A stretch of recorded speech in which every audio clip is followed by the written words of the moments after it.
Chong, aalis na po kami. Baka po kasi maiwanan kami ng barko. Oo, Chong. Salamat po sa lahat. Babalik din kami para bumisita kapag maayos ng trabaho ni Romel sa Capiz. Sandali lang. Mas mabuti pa siguro, wag na kayong tumuloy sa biyahe nyo. Bakit po, Chong? Kanina lang, may masamang balitang kumalat dito sa barangay. Yung anak ng kapitbahay natin, si Millie, buntis pa naman. Bumiyahe papuntang Capiz sakay ng barko. Pero hanggang ngayon, hindi pa siya nakakarating sa tiyuhin na sasalubong sa kanya. Chong, baka naman nagkasalisilan sila o baka nagkamali ng barkong nasakyan. Pwede ring naligaw. Ay nako, baka sumama lang sa nobyo. Ako nga nakipagtanan kay Romel eh. Hindi, iha. Maayos ang usapan nila at wala siyang nobyo. Nabuntisan lang naman sa inuman yon. Tumawag ang tiyuhin niya. Naghintay ng matagal pero walang Millie na dumating. Ang mas nakapagtataka, sabi ng barko, kasama raw siya sa bumaba. Pero bakit wala siya sa pier? Nakakapagtaka nga, Chong. Nasaan na kaya siya? Baka naligaw lang talaga sa lawak ng Capiz. Robel, gusto kong maniwala dyan. Pero may isang pasaherong babae raw na nakatakas at nagsumbong sa polis tungkol sa totoo raw na nangyari sa kanila. Pinagtawa na lang siya kasi gawa-gawa lang daw niya yun.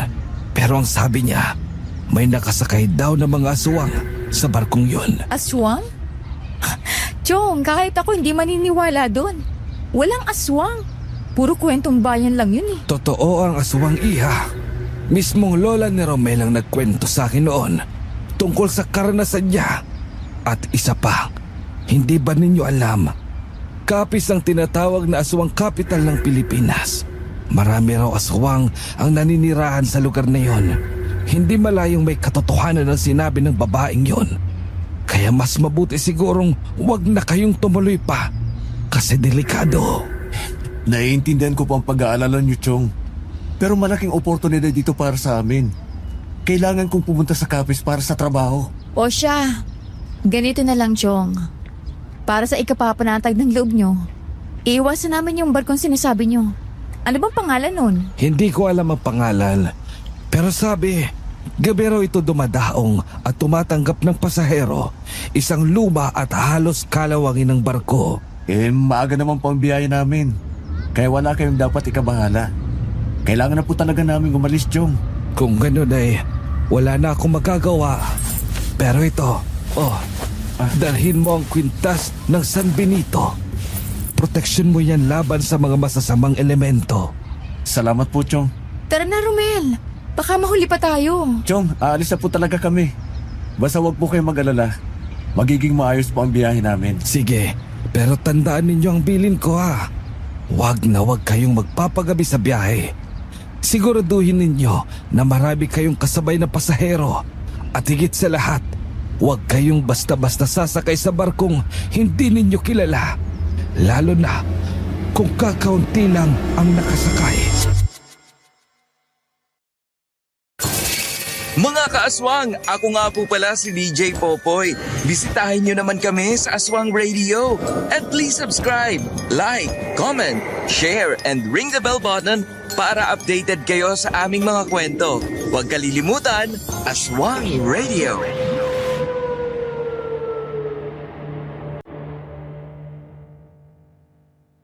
Magandang araw sa lahat ng tagapakinig ng channel na ito. Ako nga pala si Romel, hindi ko totoong pangalan. 54 na taong gulang at kasalukuyang nakatira sa Tondo, Maynila. Hindi ko akalaing may susulat ko pa ang karanasang ito. Pero ngayon ay ibabahagi ko sa inyo ang isang pangyayaring hindi ko malilimutan. Para na rin sa aking sariling seguridad, binago ko po ang mga pangalan at lugar na mababanggit sa kwentong ito. Magkasintahan pa lang kami noon ng asawa kong si Rowena nang bumiyahe kami papuntang Capiz taong 1999. Hanggang ngayon, sariwa pa rin sa isipan namin ang lahat ng nangyari.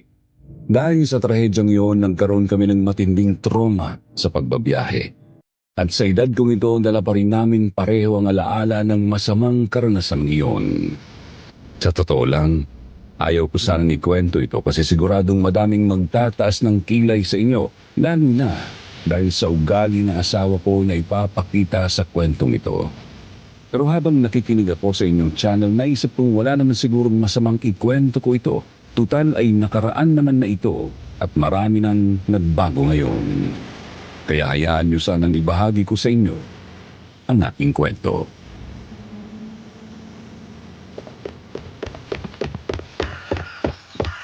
Romel, wala na ang barko! Naiwan na tayo! Tsa, may 5 minuto pa naman para mag-alas 8 ah. Kasalanan mo to eh! Kung mas maaga tayong umalis, naabutan sana natin ang barko. Nakikipagchismisan ka pa kasi sa chewin mo eh. Hindi sana tayo maghihintay ng ilang oras dito. Mahal, kumalma ka nga. Huwag mo akong pagtaasan ng boses. Nakakaya sa maraming tao. Pinagtitinginan na tayo. Wala akong pakialam. Humanap ka ng paraan para makaalis na tayo. Nagsasayang ka ng pera sa pagbili ng ticket tapos naiwan lang tayo ng barko.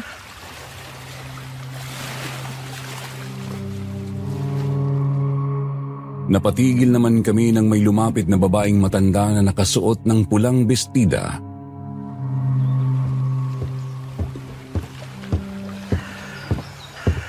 Iha, iho. Hindi naman sa nangihimasok ako. Pero narinig ko kasing naiwan kayo ng barko. Tama ba? Opo, Lola. Ito kasi lalaking to nakikipagchismisan pa sa chewin niya eh. Kaya nahuli tuloy kami ng dating. Iha, huwag kang mag-alala. May isa pa mamayang alas 5. Hindi galang opisyal na ferry. Pero mas mabilis at mas mura kapag doon kayo sumakay. Cargo yun. Nagpapasakay ng pasahero. Lalo na ng mga kagaya niyong naiiwan sa biyahe. Hindi na kailangan ng ticket. Basta't magbayad ka lang ng pamasahe, direkta sa mga tauhan doon.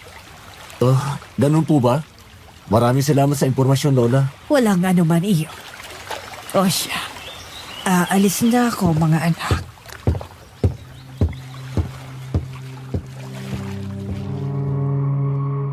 Pagkaalis ni Lola, sinamaan ako ng tingin ni Rowena.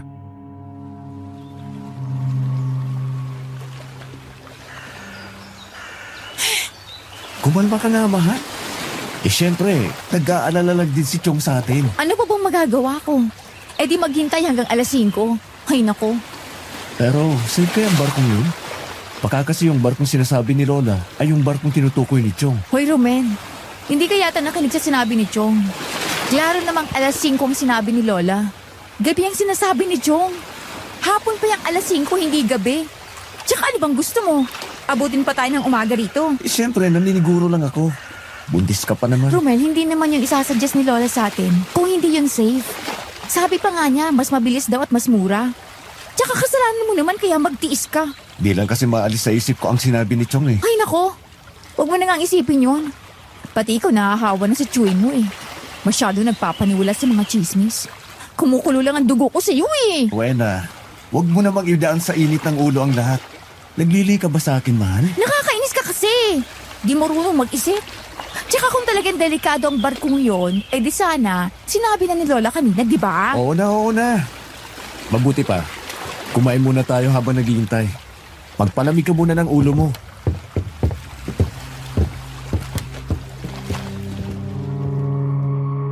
Nagpunta nga kami sa isang kainan para kumain. Pagkatapos, tumambay na kami sa waiting shed para hintayin ang barko.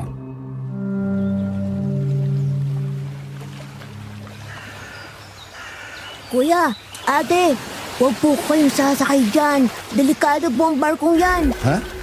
Ano bang pinagsasabi mo, Totoy? May mga sumakay po dyan na hindi na nakabalik. Nakakita din po ako ng mga limaw sa barkong yan eh. Hoy bata, huwag kang gumawa ng kwento. Di mo kami matatakot sa mga ganyan. Teka. Totoo ba yung sinasabi mo, Totoy? Opo, maniwala po kayo.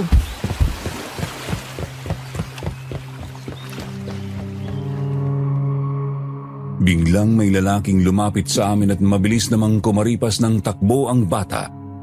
Naiwan akong nag-iisip sa sinabi niya. Pareho nga sa babala ni Chong. May barko raw na tumatanggap ng pasahero pero hindi na nakakabalik.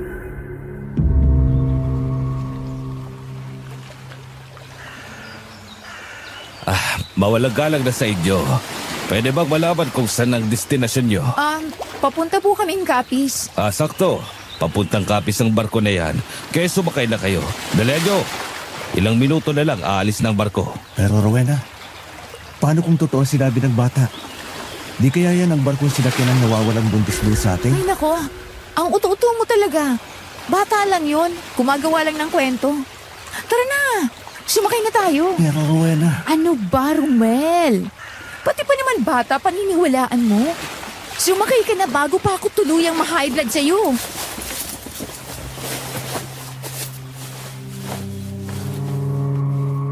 Wala akong nagawa kundi sumunod na lang kay Rowena.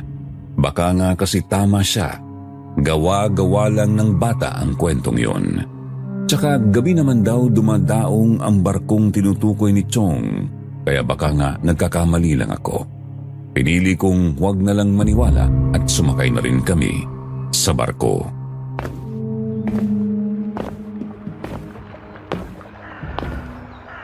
ang pangit naman ng barkong ito, Rowena.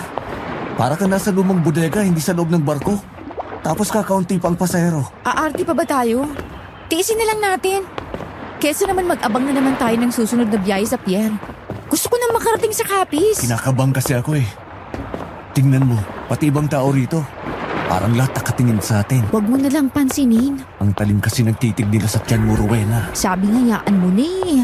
Napaparanin ka lang.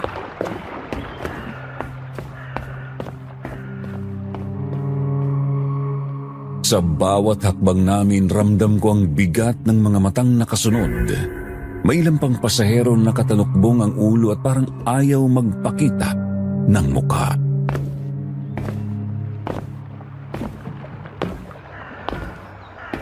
Sumunod kayo sa akin. Dadalhin ko kayo sa cabin nyo. Sige po, sir. Salamat po. Tandaan nyo, pagsapit ng alas 9, bawal na kayong lumabas ng kwarto. Ho? Bakit naman? Sundin nyo na lang ang sinabi ko para wala tayong magiging problema. Sige po, sir.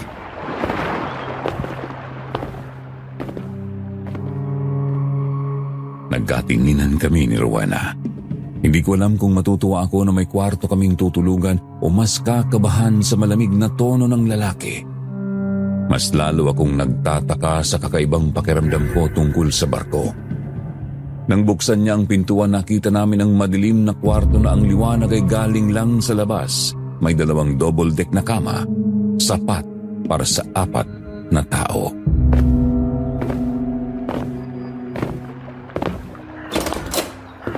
Ito ang magiging tulugan nyo. Salamat po, sir. Walang anuman. O siya, may ewan ko na kayo dito. Teka lang po.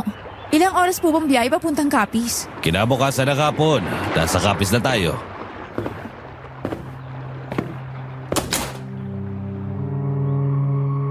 Pagkaalis ng lalaki ay tuluyan na kaming pumasok sa loob ng kwarto. Hindi ko inaasahan na medyo maluwag pala ito. May maliit na mesa sa gilid, may bintanang nakaharap sa dagat kaya may ilaw na pumapasok sa kwarto. Pero kahit maayos ang itsura, may kakaibang lamig doon na parang gumagapang sa balat ko.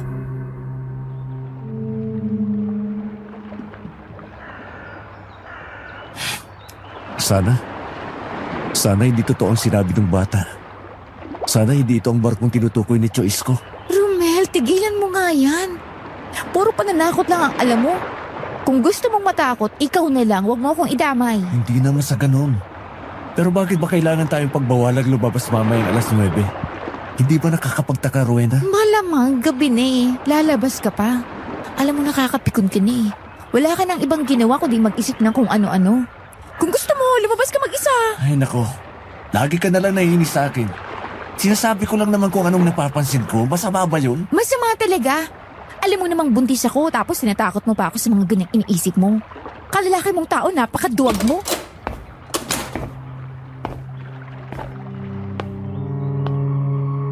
Napatigil kami nang biglang bumukas ang pinto at isang babae ang lumitaw. Halos kaedad ko siya.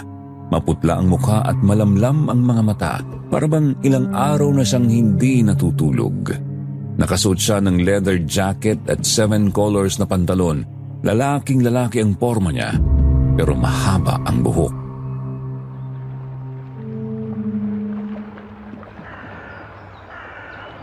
Hello sa inyo. Sino ka? Bakit ka basta-basta pumasok dito? Miss, baka nagkamali ka ng kwartong pinasukan. Hindi, kasama niyo daw ako dito. Wala na daw kasing bakanting kwarto. Tsaka huwag kayong mag-alala. Hindi ako magiging istorbo. Magpapanggap na lang akong bingi kapag narinig ko kayong gumagawa ng milagro. Ay nako, maling iniisip mo. Buntis ang nobya ko, kaya hindi na namin ginagawa ang bagay na yan. Pwede ka talaga dito, miss. Sige, salamat. Walang anuman. Dito ka na lang malapit sa bintana. At kami ni Rowena naman sa gilid. Sige. Papuntang Capiz ka rin ba? Oo, balak ko sanang sumakay ng eroplano pero naisip ko na mas okay na kung maranasan ko rin sumakay ng barko. Hindi ka ba natatakot dito? Hindi naman. Bakit ako matatakot? Mas safe pa nga daw ang barko kaysa eroplano. Oh, 'di ba? Kung siya na babae, hindi natatakot. Ikaw pa kayang lalaki? Para kang walang itlog. Gusto ko lang naman makasigurado na safe tayo. Lalo na't buntis ka. Okay lang tayo dito. Huwag ka nga mag-overthink. Para kayong aso't pusa. Pasensya na. Ano nga pala pangalan mo? Leona ang pangalan ko. Ako nga pala si Romel. At ito naman si Rowena, ang nobya ko. Narinig ko nga. Sa totoo lang, may napapansin din ako sa barkong ito pero siguro mas mabuting wag ko na lang isipin. Ano napapansin mo? Kaunti lang. Kakaiba yung mga tingin ng tao sa akin. Parang nagtataka sila. Babae kasi ako na nakapormang lalaki. Napansin din namin yan kanina. Hindi pala kami lang ang nakapansin. Ang talim ng titig nila eh. Siguro nga dahil bago mukha tayo sa kanila. Alam mo naman na mga Pinoy, dami nilang nasasabi sa nakikita nila. Tama ka dyan. Huwag niyo na lang pansinin. Siguro nga, nag-overthink lang ako dahil sa sinabi ng bata kanina. Yan kasi, masyado ka nagpapapaniwala. Gumagawa lang naman ng kwento yung bata. Ano bang alam niya sa barko? Halata namang laking lansangan lang yun. Oo na, Rowena. Tama na. Mabuti pa matulog na kayo para maaga tayong magising at maabutan ang sikat ng araw. Maganda daw talaga ang view sa labas ng barko pag umaga. Oo nga, Romel. Halika na, matulog na tayo. Sige. Good night, Leona. Aba, may pag-good night pang nadalaman. Good night lang naman. Ito namang mahal ko, nagsiselos agad.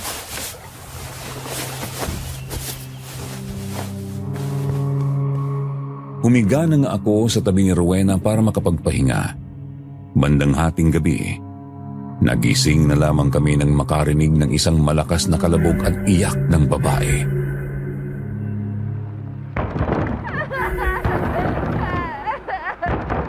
Ano yun, Romel? Bakit parang may umiiyak na babae sa labas? Sa kabilang kwarto yata nagagaling yun. Mabuti pa labasin natin para malaman natin. Baka may nangangailangan ng tulong o di kaya may nag-aaway sa labas. Pero mahigpit na ipinagbabawal ang paglabas ng ganitong oras, di ba? Paano kung kailangan ng babae ang tulong natin? Di pa rin ba tayo lalabas? Tama si Leona. Mabuti pa labasin natin. Magdahan-dahan lang tayo para di tayo makita. Sige, Leona. Ako ang mauuna.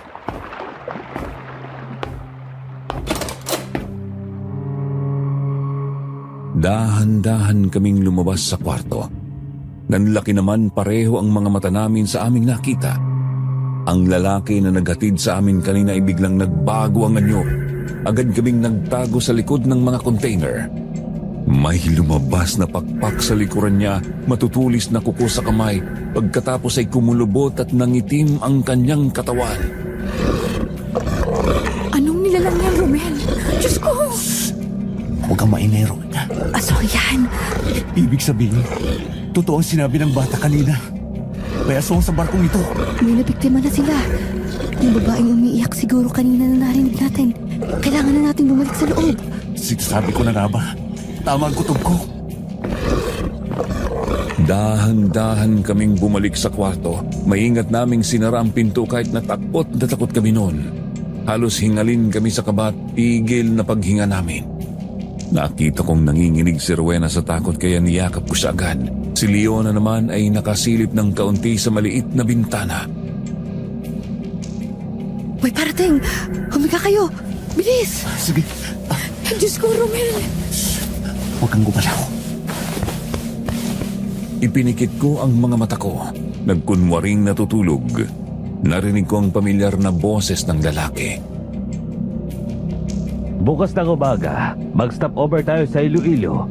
Kailangan natin makabiktima ulit ng buntis para sa susunod na araw. Bukas ng gabi naman, ang buntis sa kwartong ito ang isusunod. Diyos ko! Rowena, huwag kang maingay. Wala na sila. Umalis na. Ako daw ang isusunod nila. Diyos ko, ano nang gagawin natin, Romel? Ayoko pang mamatay. Huwag kang mag-alala. Gagawin ko ng paraan. Puprotektahan kita. Kasalanan mo to eh. Kung nakaalis lang tayo kanina, hindi sana tayo makakasakay sa barkong to. Teka, bakit ako ang sinisisi mo? Ikaw naman ang may gustong sumakay dito. Ni hindi mo ako pinaniwalaan. Nung sinabi kong may kutob ako, na totoo ang sinasabi ng bata. Eh kasi wala na tayong choice. Aabutin po tayo ng kinabukasan kung maghihintay pa tayo. At sino ba naman ang mag-aakalang totoong sinabi ng batang yun? Kaya nga, pareho tayong may mali. Kaya sana huwag mong isisi sa akin ang lahat. Ikaw rin naman ang nagpumilit sa akin para tanggapin ang trabaho sa Kapis, di ba? Malamang. Eh paano mo kami mabubuhay dun sa inyo? Wala ka namang trabaho. Pa-extra-extra ka lang sa palayan ng tiyuhin mo. Gusto ko na magkaroon ng magandang buhay, Romel. At patunayan sa pamilya ko na hindi ako gagapang sa hirap dahil pinili kita. Oo na. Kasalanan ko na lahat. Kasalanan ko kasi mahirap lang ako. Oy, tumigil na kayo. Hindi ngayon ang oras para mag-away. At hindi rin dapat kayo magsisihan kasi pare-pareho lang tayong naging biktima. Niloko lang tayo. Yung matandang babae sa Pierre, siya nagsabi na pwede tayong sumakay sa barkong ito. Si Lola Leonora? Yung matandang babae na nakasuot ng pulang bestida sa pier? Oo, siya nga. Kilala mo siya? Nilapitan ko kasi siya kaninang umaga para magtanong kasi nga naiwan ako ng barko. Siya din ang nagsabi sa akin na sumakay sa barkong ito. Naluko yata tayo ng matandang yun. Wala na tayong magagawa, Romel. So ano nang gagawin natin ngayon? Ako ang isusunod nila. Mag-isip ka ng paraan, Romel. Sugurin ko na lang kayo yung lalaking aswang. Magwan-unuan kami.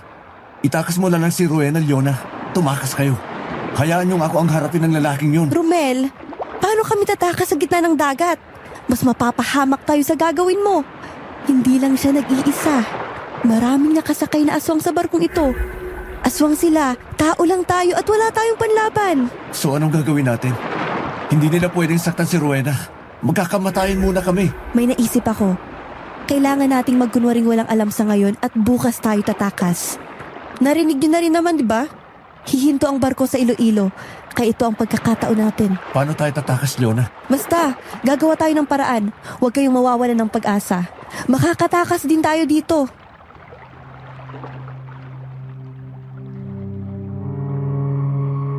Napabuntong hininga na lang ako at niyakap si Rowena na takot na takot. Hindi na ako nakatulog habang binabantayan ko siya. Kahit ayaw niyang matulog, pinilit ko pa rin siya dahil masama sa baby namin ang pagpupuyat. Nangako akong babantayan ko siya. Nagulat naman ako nang magsalita si Leona na akala ko tulog na.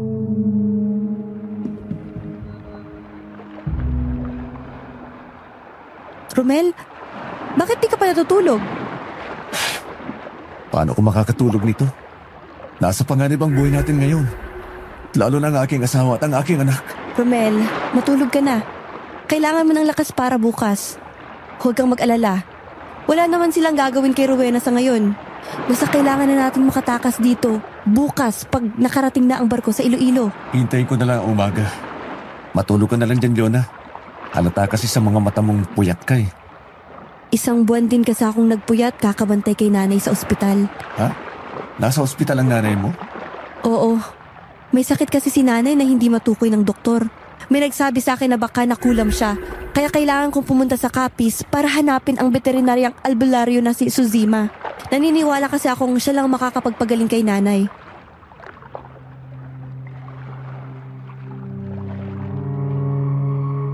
Napatigil naman kami pareho nang biglang nagsalita si Rowena.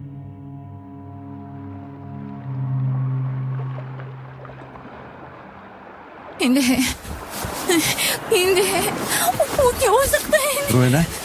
Mahal, nananaginip ka. Gising. Yugigin mo ang katawan niya. Binabangungot siya.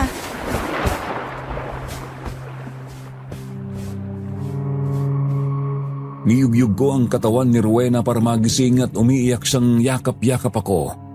Napaiyak na din ako dahil sa sobra akong naaawa sa kanya.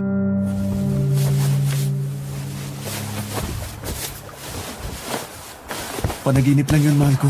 Tahan na. Romel, natakot ako. Papatayin nila ako. Hindi ko hahayaang mangyari yun. Hindi ako papayag na saktan nila kayo ng anak natin, Rowena. Pero paano kung di tayo makatakas dito? Paano na tayo niyan, Romel? Makakatakas tayo dito. Hindi pwedeng hindi. Tatagan niyo lang ang loob niyo. Lalo ka na, Romel. Ikaw ang lalaki dito. Oo, Leona. Huwag kayong mag-alala. Makakatakas tayo rito. Rowena, huwag ka nang umiyak. Baka marinig pa nila tayo tsaka nakakasama sa baby niyo yan.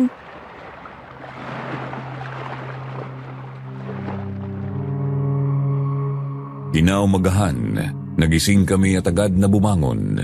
Napatingin kami sa isa't isa at sumilip si Leona sa maliit na bintana.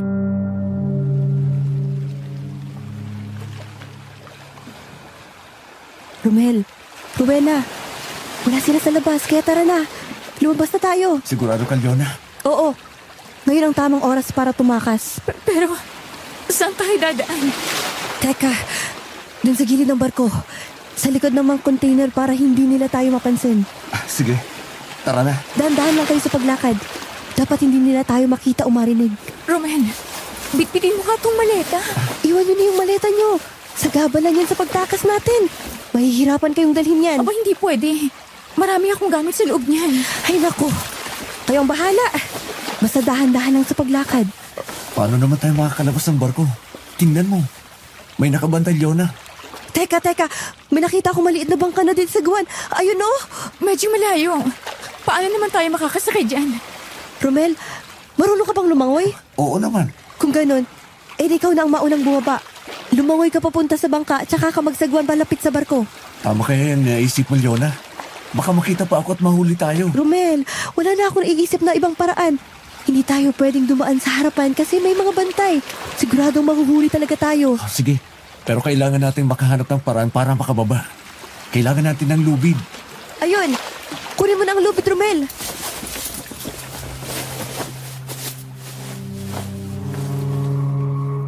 Dahan-dahan akong lumapit sa gilid ng cabin. May nakalagay na lubid doon. Nakita ko rin na binuksan ni Leona ang bag niya at kinuha ang 2 jacket.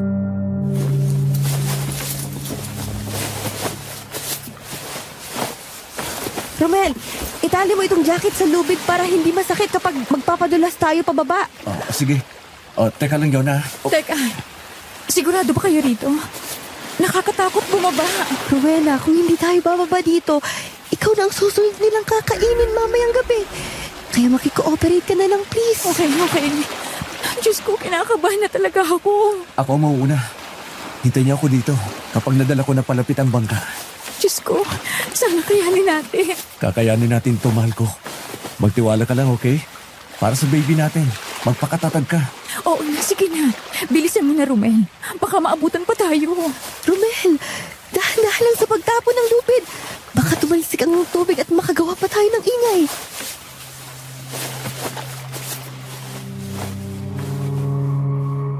Maingat kong ibinaba ang sarili gamit ang lubid. Lumangoy ako papunta sa bangka.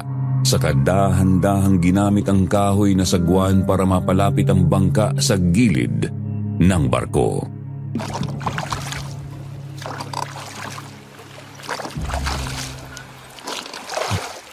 Malapit na.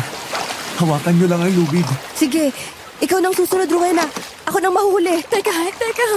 Kinakabahan ako. Humawak ka lang ng mahigpit sa lubid at magpadulas ka ng dahan-dahan. Sige lang, mahal. Nandito ako sa baba. Sasaluhin kita. Diyos ko, nanginginig ang tuhod ko. Malapit na, mahal. Kunti na lang. Romel, hawakan mo sa bewang si Rowena.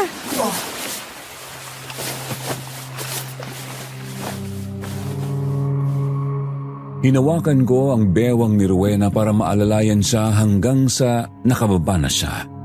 Sumunod naman si Leona at humanga ako sa tikas ng kilos niya dahil agad siyang nakababa.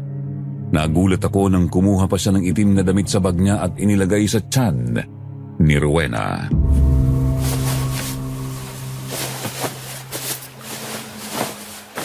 Yona, ano ginagawa mo? Kailangan mo ito para hindi nila maamoy ang tiyan mo. Salamat sa concern mo, Leona. Walang problema. Sige na, Romel. Magsaguan ka na. Baka maabutan pa nila tayo. Sige. May nakita akong baybayin. Doon tayo, Romel. Bilisan natin. Romel, nahihirapan Nahihirapan ako. Hinahapo ako. Sige, Rowena. Teka, yung maleta. Naiwan natin ang maleta sa barko. Oo nga, Romel. Ang maleta. Huwag yun ang intindihin yun. Nakita na nila tayo. Bilisan na natin.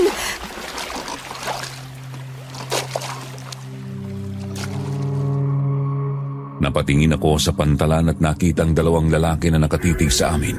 Halos tumalon ang puso ko sa kaba. Kaya agad akong umiwas ng tingin.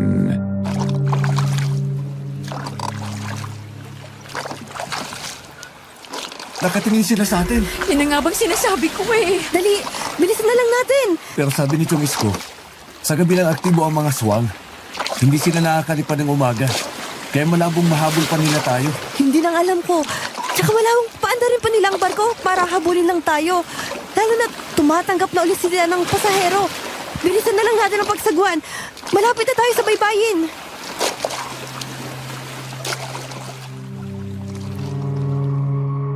Ilang sandali pa nakarating kami sa isang baybayin sa baryo.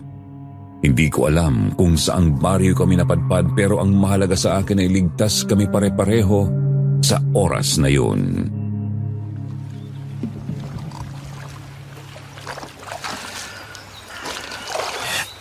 Salamat naman sa Diyos.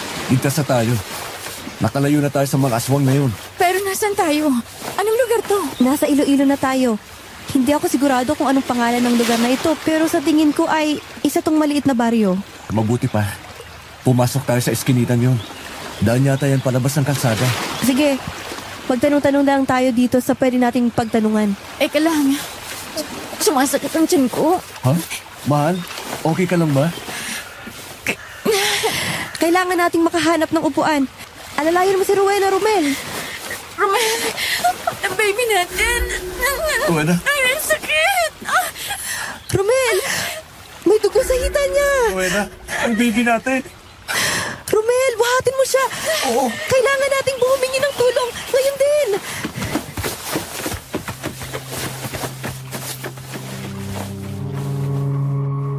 Agad kong binuhat si Rowena at mabilis na tumakbo papasok sa isang eskinita. Sa unahan may nakita kaming maliit na bahay kubo.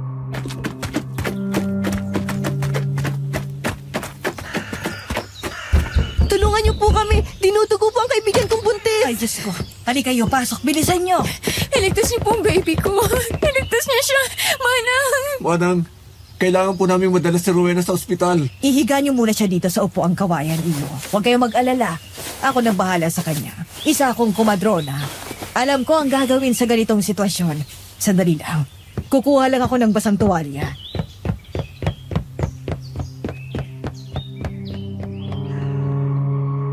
Pagkahiga ko kay Rowena ay nawalan naman siya ng malay. Pinunasan naman ng matanda ang dugo sa magkabilang hita niya. Pagkatapos ay itinaas niya ng kaunti ang damit ni Rowena sa kamaingat na hinihipan ang tiyan nito. Dinuraan niya ng bahagya ang daliri at ipinahid yun sa pusod ni Rowena habang may ibinubulong sa hangin.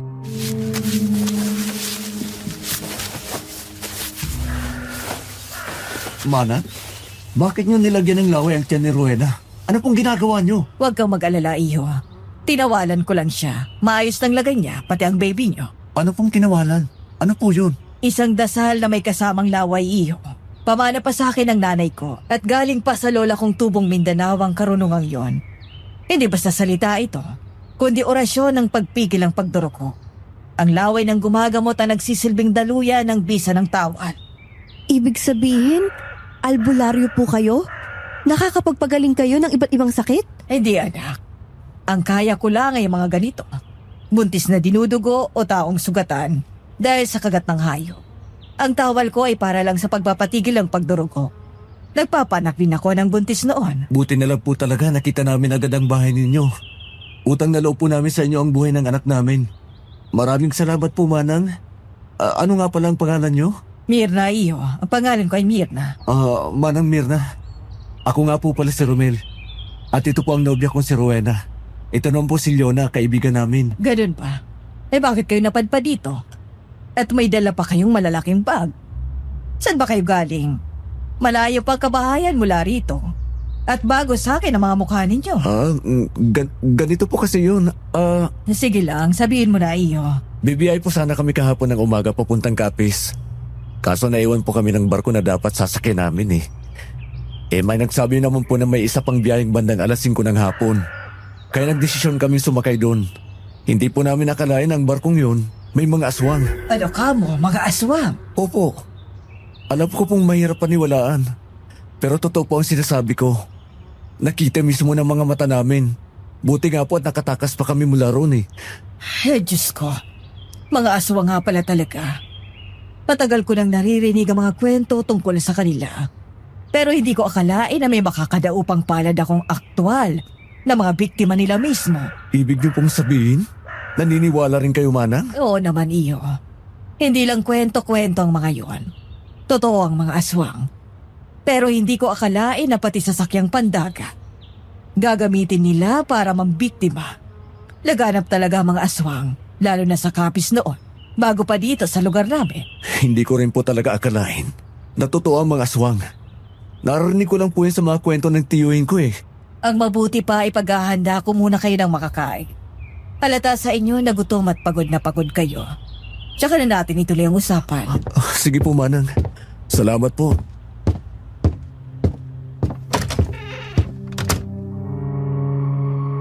Pagkaalis ni Manang Mirna, napatingin naman ako kay Leona nang magsalita siya.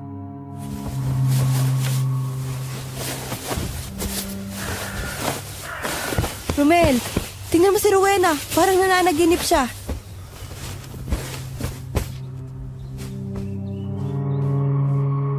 Napatingin naman kami pareho kay Rowena na nagkikislot habang natutulog. Nanginginig ang katawan niya kaya ginising ko siya sabay tapik sa balikat.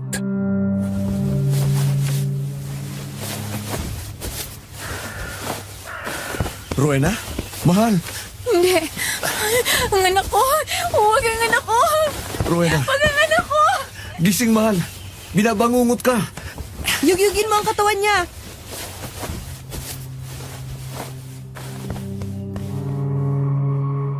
Bigla siyang napabalikwas ng bangon, pawis na pawis at hingal na hingal. Mahigpit na nakahawak sa kanyang tiyan.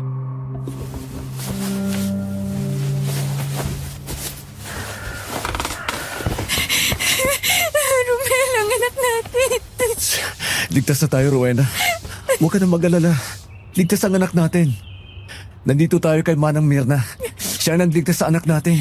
Panaginip lang pala yun. Salamat naman sa Diyos at buhay ang anak ko. Oo, Rowena. Buhay si baby. Matapang ang baby natin. Kumapit siya ng gusto sa'yo. Kawawa naman ang anak ko. Nadamay pa sa sitwasyon natin. Mga walang iyang aswang na yun. Muntik na mawala ang anak natin dahil sa kanila. Mahal, kumalma ka. Wala na sila. Malaya na tayo sa kanila. Patawarin mo ako, Romel. Kasalanan ko lahat to eh. Kung nakinig lang sana ako sa'yo, hindi sana tayo nakasakay sa barkong yun.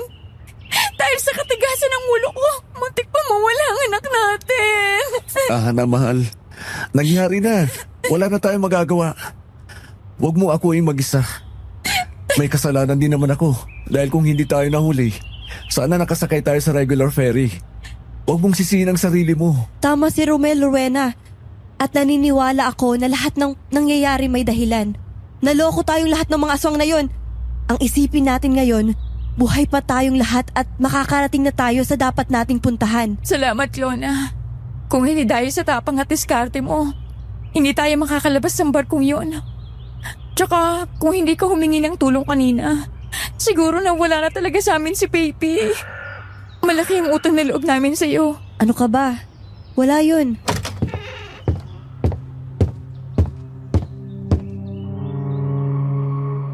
Lumapit naman si Manang Mirna sa amin na nakangiting tumingin kay Rowena.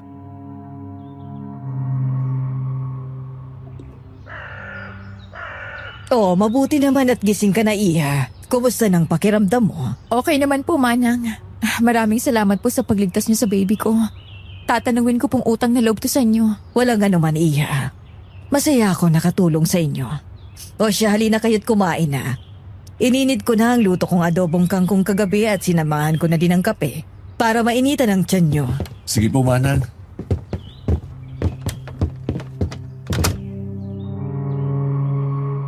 Pagkaupo namin sa harap ng mesa, namuo ang katahimikan sa pagitan namin dahil parehas talaga kaming gutom at nakatuon lang sa pagkain.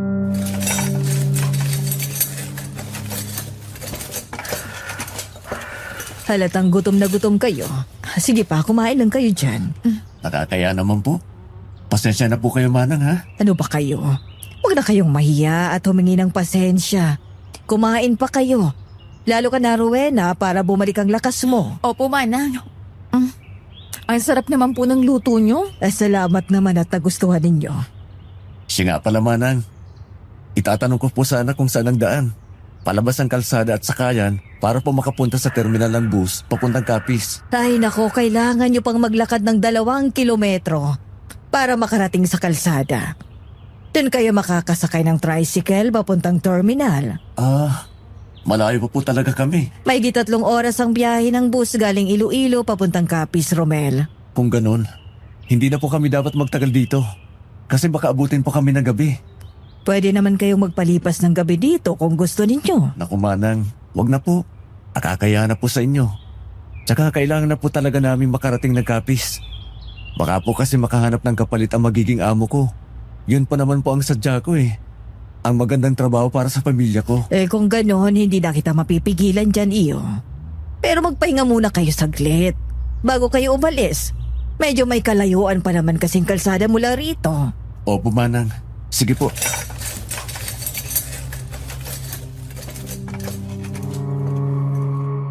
Pagkatapos naming kumain, bumalik kami sa sala at naupo sa upuang kawayan.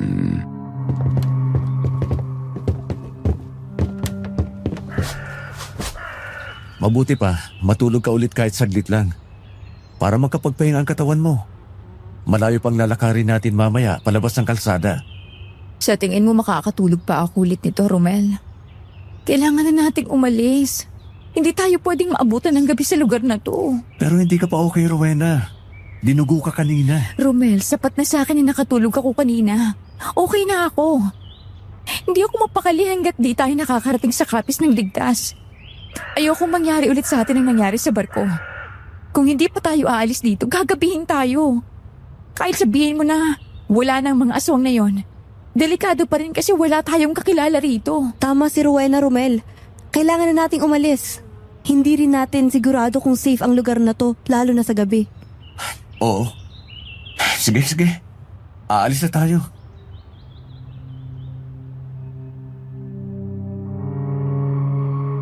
Ilang minuto pa ay lumapit si Manang Mirna na may dalang isang bungkus ng bawang at isang supot ng asin.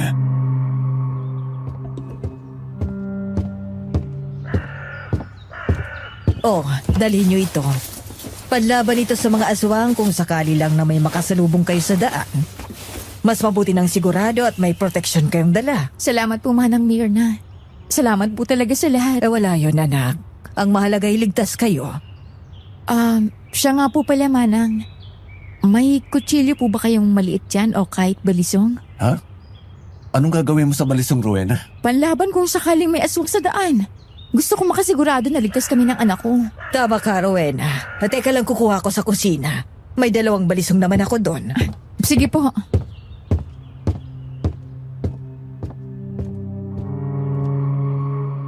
Naiintindihan ko naman si Rowena.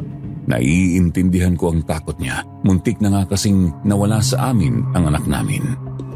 Pero medyo nakakapanibago rin na makita ang pagbabago niya na handang lumaban at protektahan ang anak namin sa paraang hindi ko inaasahan.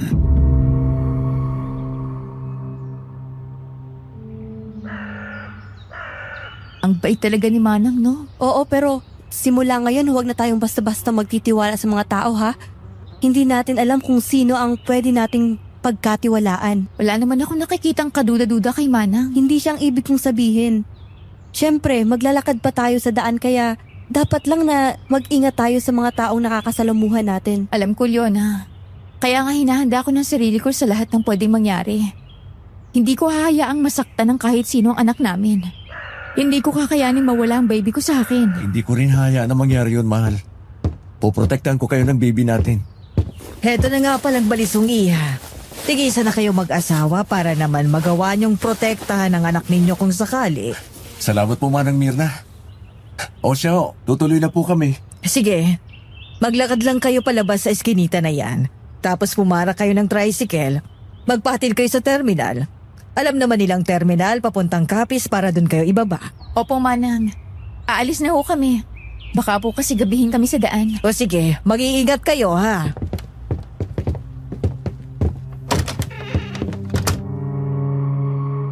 Nilakad namin ang makipot na daan palabas. Medyo may kalayuan nga ito sa pangunahing kalsada. Tahimik ang paligid, para bang walang ibang tao.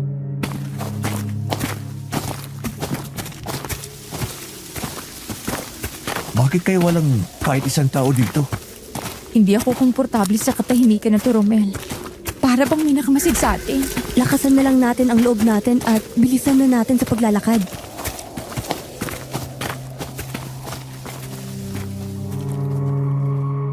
Biglang lumakas ang hangin at ang mga dahon sa paligid ay nagliliparan sa aming mga paa. Napatingin kami sa paligid at nagulat nang may pusang itim na tumawid sa harapan namin.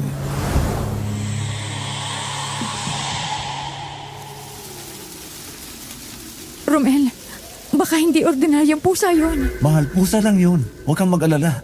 Kunin mo yung itim na jacket sa bag, bilis. Bakit? Giniginaw ka ba? Ito na lang jacket ko. Hindi, yung kulay itim, Romel. Bilisan mo. Nakatingin yung pusa sa tiyan ko. Oo. Ito na. Oh.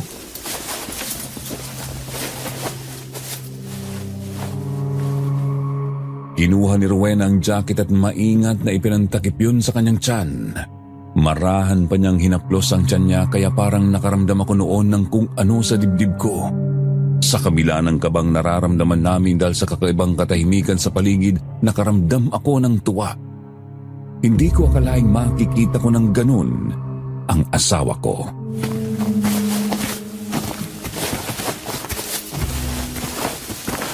Huwag kang mag-alala, anak. Hindi ko hahayaang may mangyaring masama sa'yo. Nandito lang si nanay, ha? Ang swerte naman ng anak natin sa'yo, mahal. Muntik na siyang mawala sa atin. Hindi ko hahayaang tuluyan siyang mawala, Romel. Puprotektahan ko siya sa paraan na alam ko. Oo. Poprotektahan natin siya. Hindi ka nag-iisa. Alam ko, mahal. At gusto kitang tulungan kaya ginagawa ko to.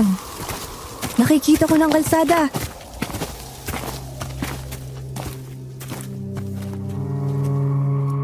Nakahinga naman ako ng maluwag nang makita ko rin ang kalsada. Mabilis kaming naglakad hanggang sa makarating doon.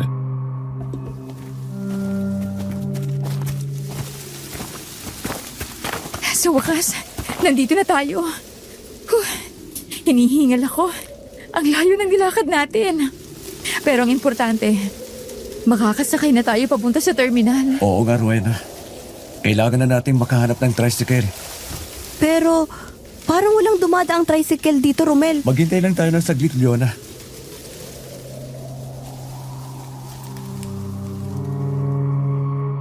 Mahigit kalahating oras ang paghihintay namin pero wala pa rin kaming nakikitang tricycle. Medyo naiinip na kami noon at nagtataka na rin.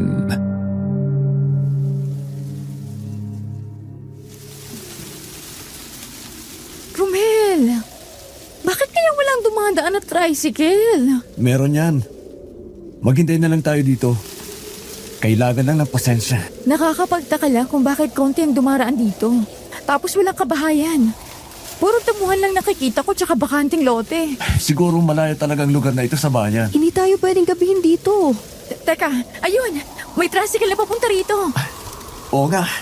Parahin natin.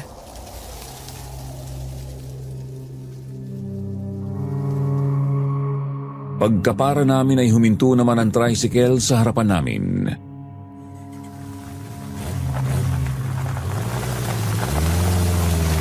Manong, pwede po ba kami sumakay? Papunta po kami sa terminal ng bus papuntang Capiz. Sige, iho. Sumakay na kayo. Ay, salamat naman. Makakaupo na rin sa wakas. Sa likod na lang ako ni Manong. Sige, Leona. Okay na ba ang lahat? Okay na po, Manong. Tara na po.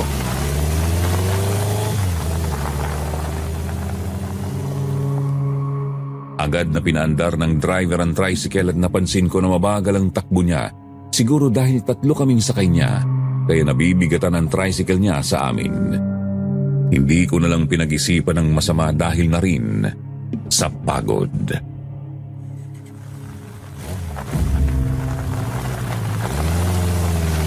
Bakit kayo walang mga bahay sa dinadaanan natin? Ang pangit naman ang daan dito.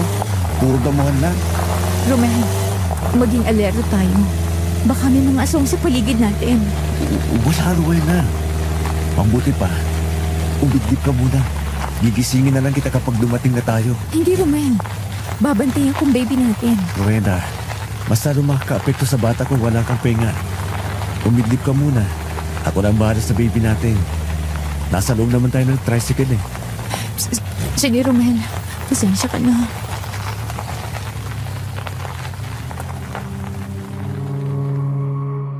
Hindi ko napansin na ilang saglit lang ay nakatulog na pala si Rowena maya-maya, habang nakasandal ang ulo niya sa balikat ko. Hindi ko na malayang tumulo ang luha sa mga mata ko. Kung hindi lang ako pinanganak na mahirap, di sana hindi na namin kailangang makipagsapalaran sa kapis. Ilang sandali pa, huminto na ang tricycle kaya ginising ko si Rowena para makababa na kami. Pero pagbaba namin ay nagtaka ako nang makitang kanto lang ang binabaan namin, hindi terminal. Walang katao-tao sa lugar na yon na nagpatindig ng balahibo ko.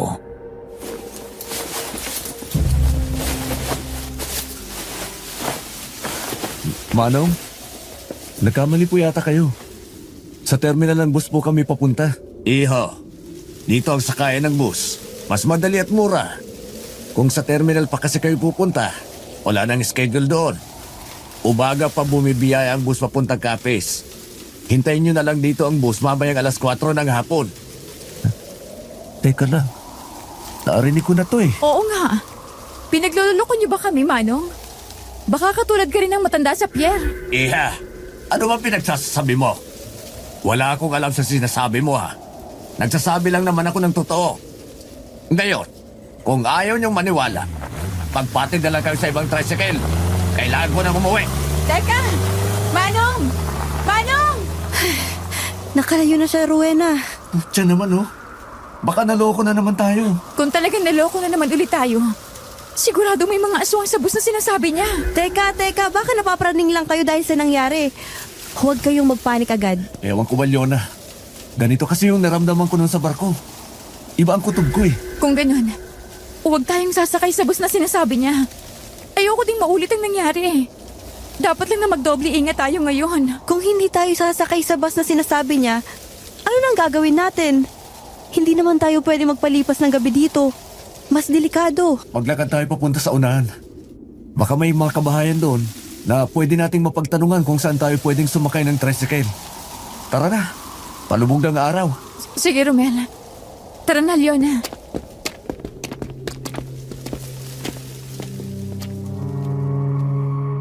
Malayo na ang aming nalakad pero walang dumating na tricycle. Wala rin kaming nakitang mga bahay sa paligid.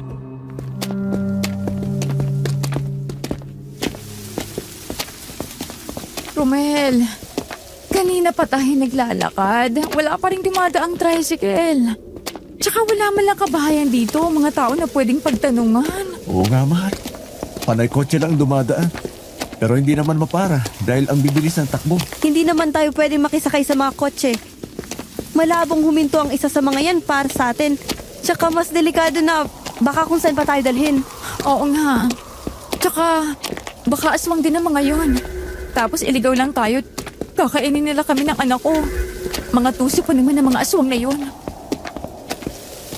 Tingnan nyo! Parang may bus na paparating.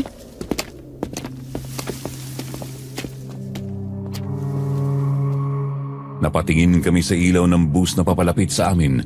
Biglang kumulog ng malakas na nagdagdag ng tensyon sa paligid.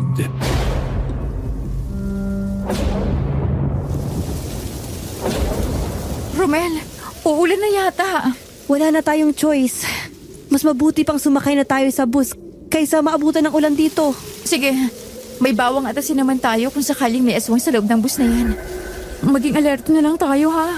O sige, sasakay na tayo dyan. Hindi naman yata yan yung bus na sinasabi ng driver. Kasi di ba nag-aabang pa dapat yun doon? Inakalayo na tayo doon sa pinanghintuan natin eh. Tama ka, Romel. Tsaka may mga pasahero naman pala sa loob. Normal naman kung titingnan ng bus. Wala namang kakaiba. Umaambon na, Romel. Hindi tayo pwedeng maulanan dito, lalo na ako. Maapektuhan ng bata sa tiyan ko pag nagkasakit ako. O sige, tara na. Sumakay na tayo.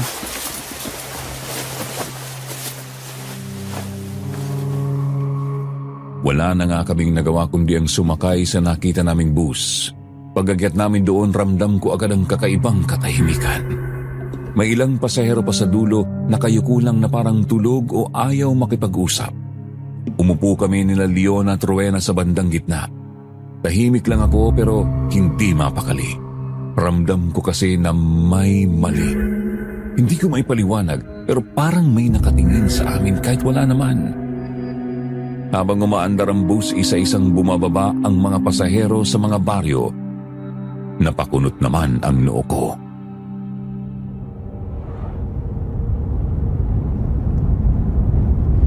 Romel, Ha? bakit isa-isang bumababa ang mga pasahero? Oo nga. Napansin ko rin. Baka naman hindi non-stop bus ang nasakyan natin. May mga bus kasi na kahit malapit lang, pwede namang magbaba ng pasahero.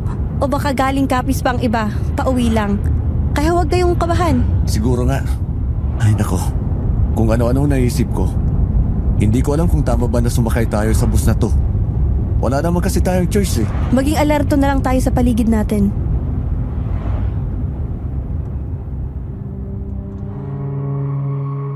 Lumipas ang ilang oras, tuloy-tuloy naman ang pagbaba ng mga pasahero kaya hindi na ako naging komportable. Lalo na si Rowena.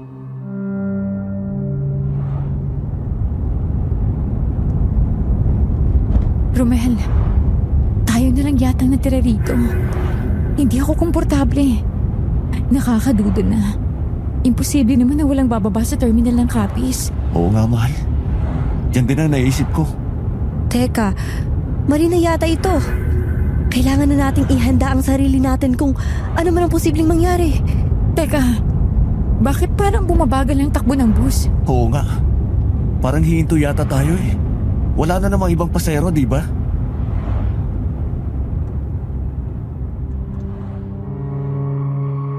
Biglang tumigil ang bus sa gitna ng madilim na kalsada. Walang mga ilaw at mga bahay. Dito na ako kinilabutan at hindi na nakatiis kaya tumayo na ako agad.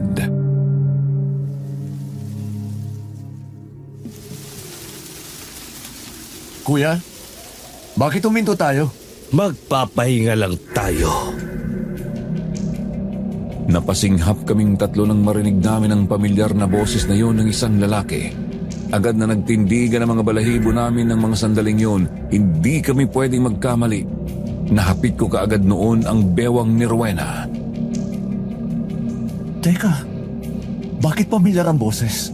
Romel, kaboses niya yung lalaki sa barko. Natatandaan niyo pa pala ako. Nasundan nila tayo.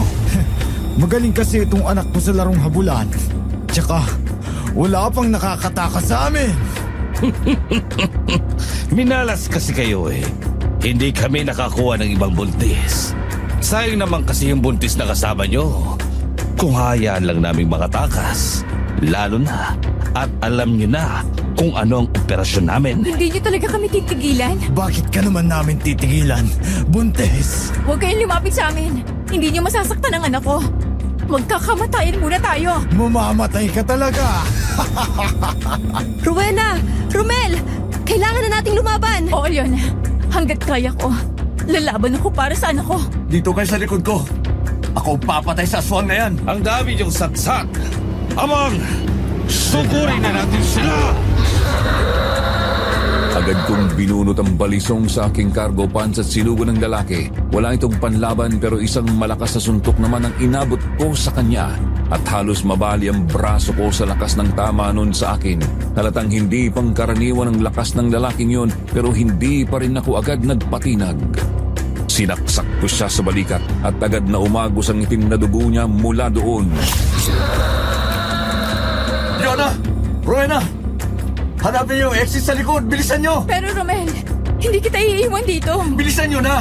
Umalis na kayo! Hinila ni Leona si Rowena papunta sa emergency exit pero hinarang sila ng driver at hinablot ang buhok ni Rowena. Napasigaw ang asawa ko sa sakit. Rowena! Walang hiya ka, kaswag ka! Iwan mo ako! Halimaw! Hindi ka na makakatakas pa! Agad na binunot ni Rowena ang balisong sa gilid ng bag at sinaksak sa balikat ang lalaki kaya napatras ito at napasigaw. Buti na lang at naging mabilis ang utak ni Rowena ng mga sandaling yun at determinado talaga siyang protektahan ang anak namin. Hayop kang babae ka! Agad namang hinampas ni Leona ng fire extinguisher ang mukha ng driver saka sinipa ni Leona ang pinto hanggang bumukas. Tumalon silang dalawa palabas ng bus. Naiwan ako sa loob kasama ang konduktor. Sinuntok niya ako sa sikmura at sinakal ako. Doon ko naramdaman ang kwintas kung saan binito na mainit na parang nagliliyab.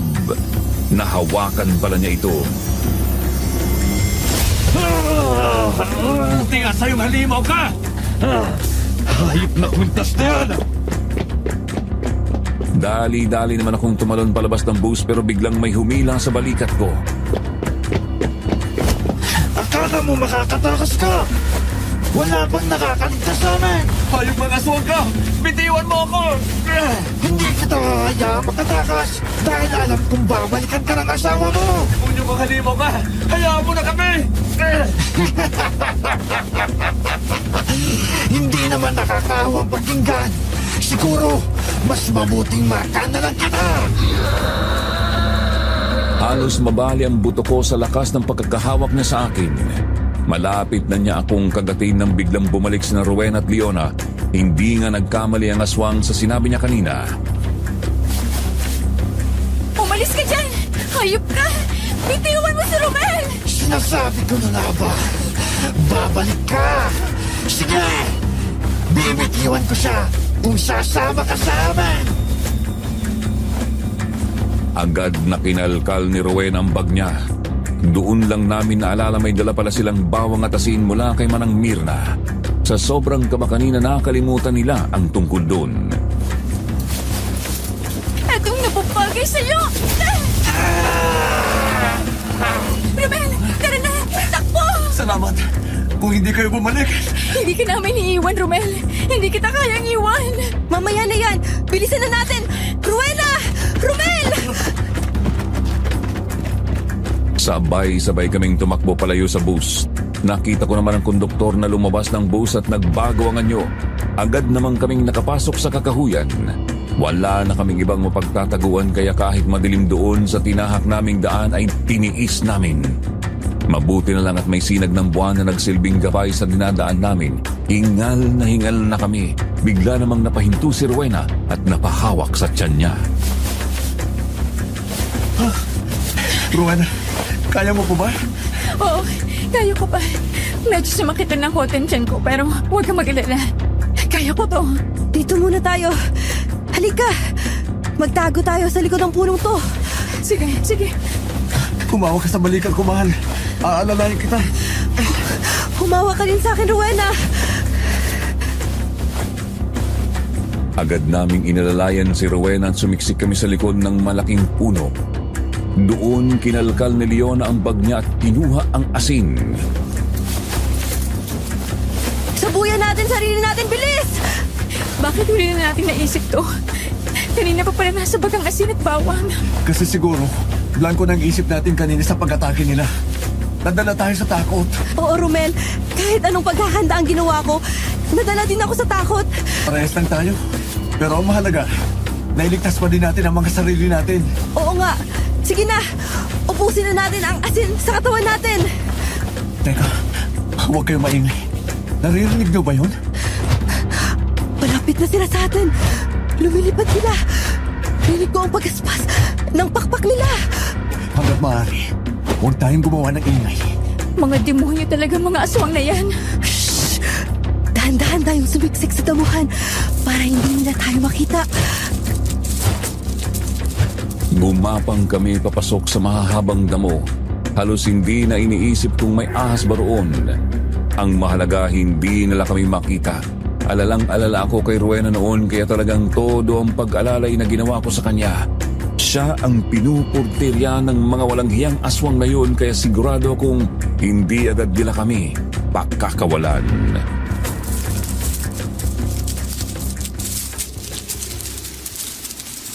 Dahan-dahan lang.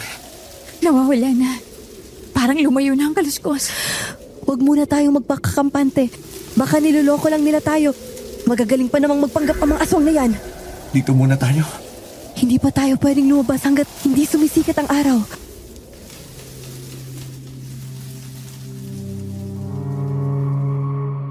Dumaan ang ilang segundo at ang oras. Hindi ko na malayang nakatulog na ako dahil sa sobrang pagod, at ganun din sila. Nagising naman kami kinabukasan ng umaga. Medyo nagtaka pa ako noon dahil parang hindi yata kami naamoy man lang ng mga aswang. Pero ipinagpasalamat ko na lang yon. Napangiwi ako sa sakit ng katawan ko, saka dahan-dahan akong tumayo at pinagpag ang suot kong damit. Inalalayan ko si Rowena sa pagtayo at tumayo na rin si Leona.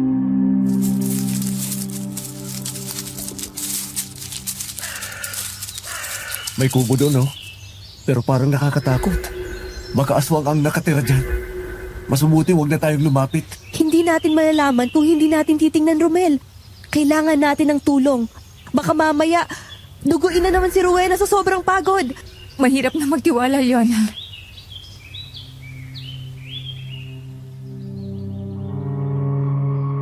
Napatigil naman kaming lahat nang bumukas ang pinto ng kubo. Lumabas ang isang matandang babae at nakatitig ito sa amin.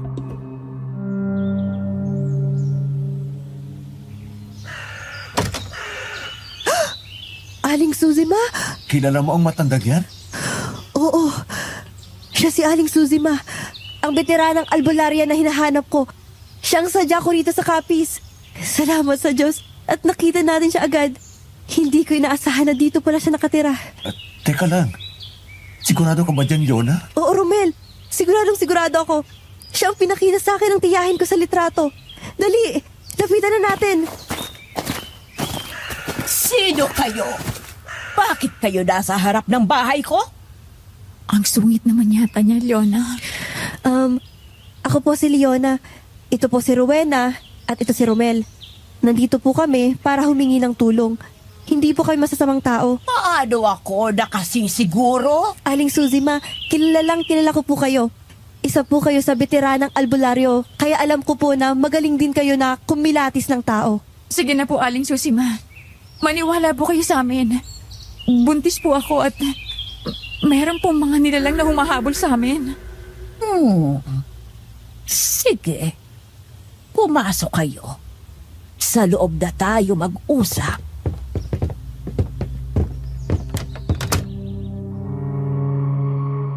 Sinunod agad namin ang sinabi ni Aling Susima. Pagpasok namin sa kubo, agad kong napansin ang kakaibang itsura ng paligid. Puno ng tuyong dahon at halamang gamot ang nakasabit sa gilid ng kisame. May mga garapon na may lamang parang ugat na nakababad sa langis. Sa isang sulok ay may malaking altar na napapalibutan ng mga rebulto, kandila at iba't ibang kwintas na anting-anting.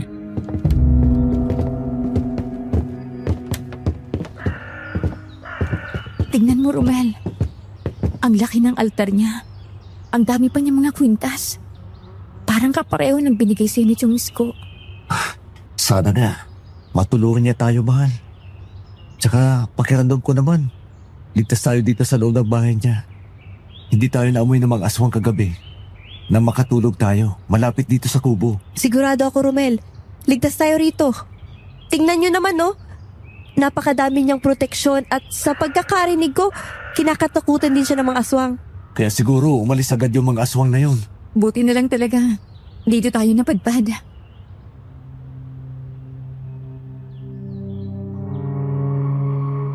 Napatigil naman kami sa pag-uusap nang bumalik si Aling Susima. May dala siyang isang pitsil ng tubig at mga baso na nakalagay sa maliit na tray.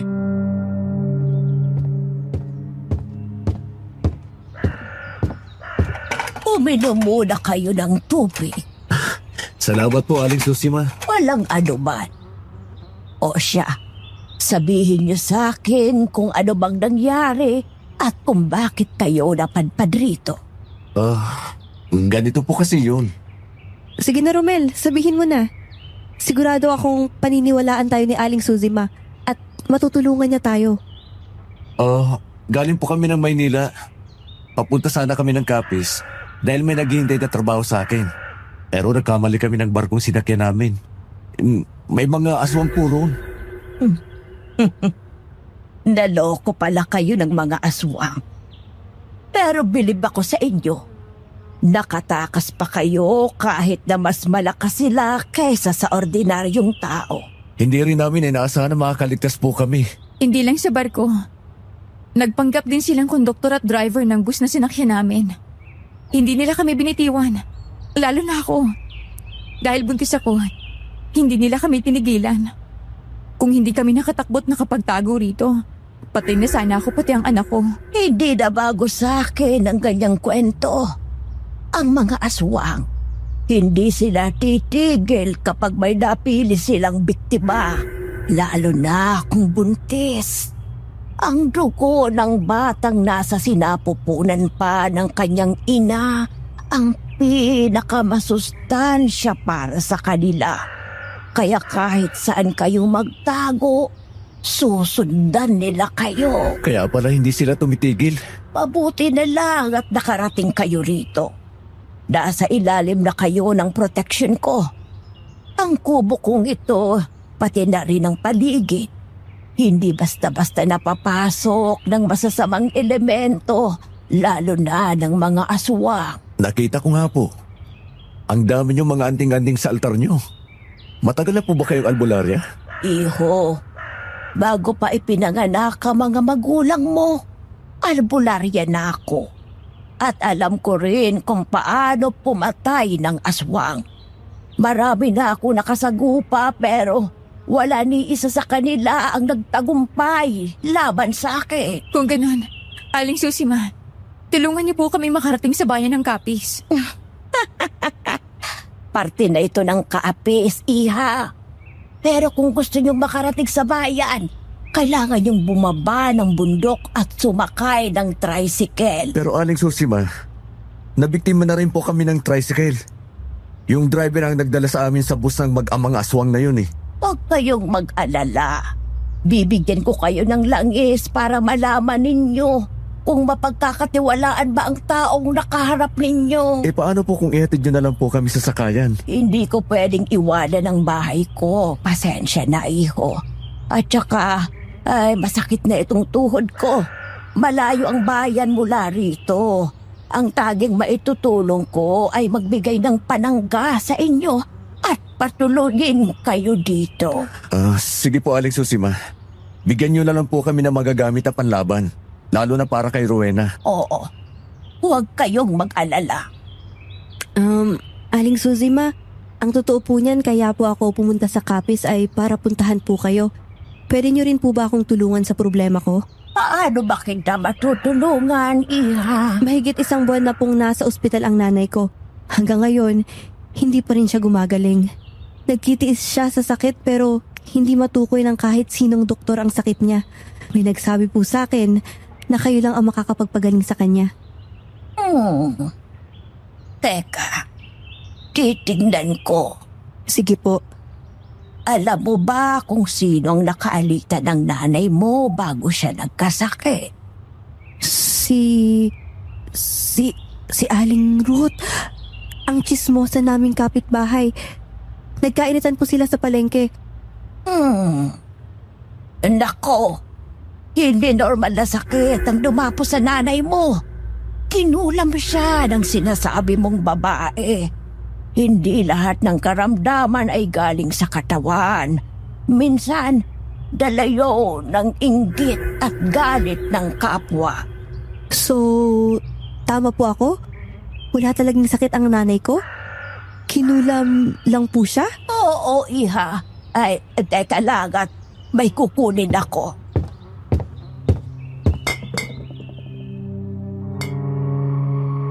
Kumuha siya ng maliit na bote mula sa altar.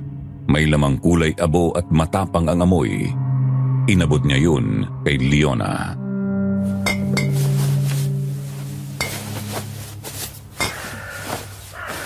Ito ang gamot para sa nanay mo. Pero tandaan mo, hindi ito ordinaryong gamot. Hindi lang katawan ang gagalawin nito, kundi pati ang sumpa. Oras na makauwi ka sa kanya, kailangan niyang inumin ito bago lumubog ang araw sa loob ng 3 magkakasunod na gabi. Huwag mong ipagpapaliban. Salamat po, Aling Suzy, ma. Teka, ito po ang bayad ko. Hindi ko kailangan ng pera mo, iha. Ang misyon ko sa mundong ito ay makatulong at wala akong hihilingin na kapalit. Maraming salamat po, Aling Suzy, ma. Tatanawin ko po itong malaking utang na loob. Gagaling na rin sa wakas ang nanay mo, Leona. Masaya kami para sa'yo, Leona. Ay, siya nga pala. Kailan niyo balak umalis? Gusto niyo bang dumito muna kayo? Wala namang problema sa akin. Mas lalo pa po kaming matatagalan kung mananatili pa po kami dito. Kailangan na kasi ng nanay ko ang gamot na ibinigay nyo. Naiintindihan kita, iha. Kami rin po. Kailangan na namin makarating sa bahay na magiging amo ko. Oo, siya sige. Pero bago kayo umalis, magpahinga muna kayo saglit dito. At ihahanda ko lang ang mga dadalhin ninyo. Hindi kayo pwedeng lumabas nang wala kayong proteksyon. May kutob akong minamanmanan pa rin kayo ng mga aswang na yon. Labanan nyo sila dahil hindi kayo titigilan ng mga yon kung hindi ninyo haharapin. Opo, Aling Susima. Lalabanan po namin ang mga tusong aswang na yun. Lalaban ako para sa anak natin, Romela. Aaminin ko natatakot ako sa mga aswang na yon. Pero mas natatakot ako mawalan tayo ng anak. Kaya po protektahan kong anak natin sa abot ng makakaya ko. Huwag kayong mag-alala. Kasama niyo ako sa laban.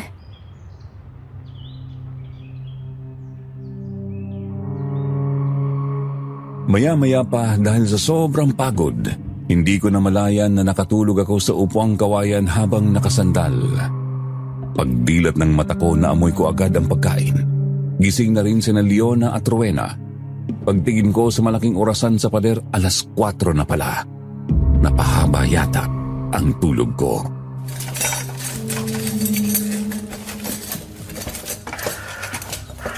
Kumain muna kayo. Kailangan nyo ng lakas bago kayo umalis. Salamat po, Aling Susima. Gutom na rin po ako. Oo nga po. Hindi ba po kami nakapaghapunan kagabi? Sakto pala at nagluto ako ng pakbet. Siguradong mabubusog kayo rito. Sigurado po yan. Ang bango ng niluto nyo. Nakakagana. Oo siya, sige na. Halina kayo sa mesa. Sige po. Tara na, Rowena.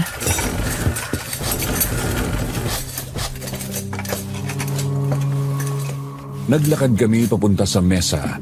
Umupo at kumain ng masarap na luto ni Aling Susima. Hindi na nga kami nakapag-usap dahil puno ang bibig namin at nakatuon lamang sa kinakain. Pagkatapos namin kumain, inilabas ni Aling Susima ang ilang bagay mula sa kahon na nasa altar.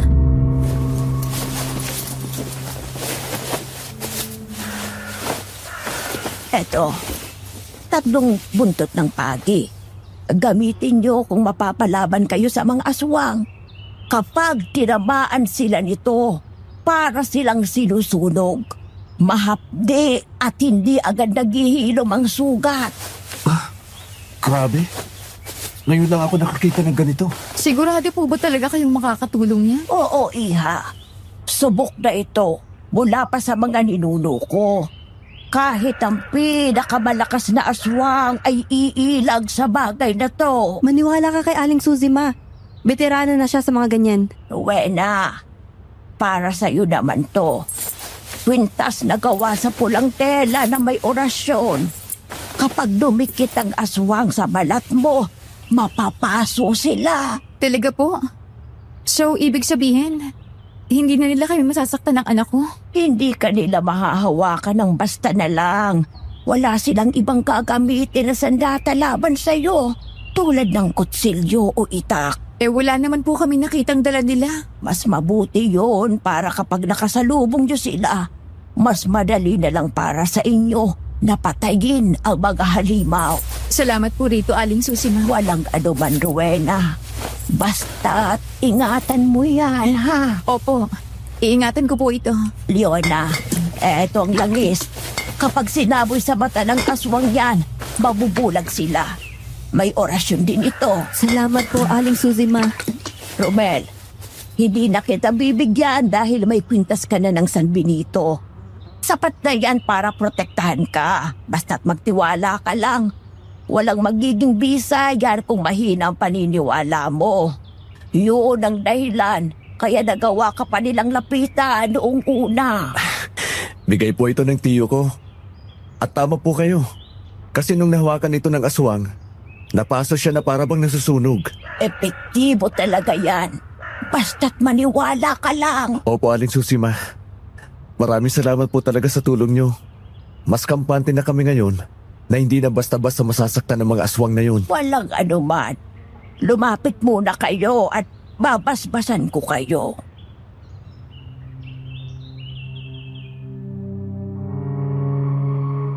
Bago kami tuluyang lumabas, binasahan kami ni Aling Susima ng orasyon. Mahina lang na parang bumubulong kaya hindi namin alam kung ano ang sinasabi niya.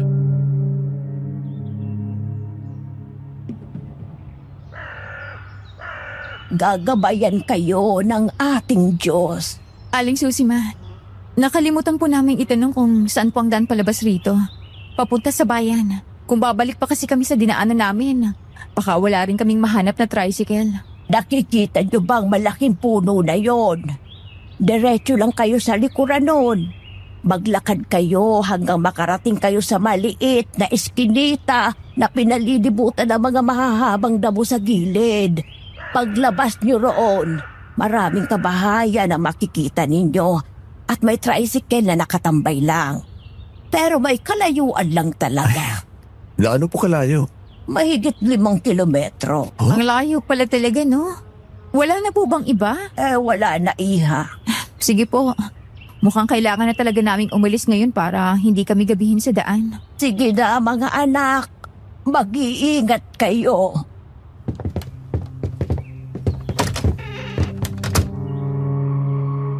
Lumabas na nga kami sa kubo.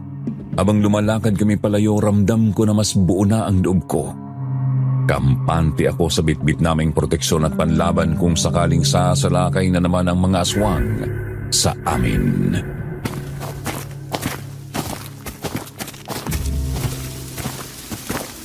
Palubog na ang araw. Bilisan na natin ang paglalakad. Grabe naman ang lugar na to. Wala man lang ibang dumadaan.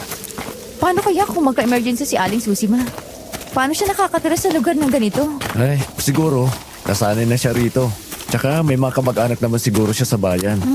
Baka binibisita lang siya. Mas gusto kasi ng mga matatanda na lumagay sa tahimik. Tsaka, veteranang albularyo yun. Kaya, kaya niya na ang sarili niya. Teka lang. Hinihingal na ako eh. Ha? Teka. Maupo muna tayo saglit sa may bato sa gilid. Magpahinga muna tayo. Baka mapaano pa kasi ang baby natin. Sige. Mas importante ang kaligtasan ni Rowena at ng baby. Total, kung abutin man tayo ng gabi rito, may dala na tayong mga proteksyon at panlaban. Tama ka. Hindi tayo dapat matakot.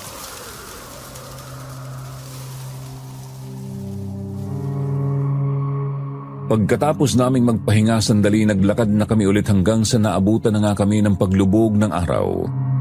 Naaninag namin sa unahan ng 2 lalaki at agad naming nakilala ang mga lalaking aswang na nakasagupa namin sa bus. Pucha, pati ba naman dito ay nasundan nila tayo? Ayop talaga mga aswang na yan. Hindi na tayo tinantanan. Wala na tayong pahinga sa ginagawa nila. Lalaban tayo, Rowena. Ayoko nang takasan sila. Tuwing tumatakas tayo, mas lalo lang nila tayong hahabulin. Haharapin natin sila. Ako din, Romel. Para sa anak natin. Lalabanan ko mga halimaw na yan. May dala naman tayong proteksyon at panlaban. Kaya natin to, Rowena. Oo, Leona. Palapit na sila sa amin at sa totoo lang napapaatras ang mga paa ko pero iniisip ko na lang na may proteksyon at panlaban naman kaming dala. Akala nyo, nakatakas na kayo? Hindi namin nahayaan na makatakas pa kayo! Lahat kayo, mamamatay sa kamay namin! Lalo ka na, buntis!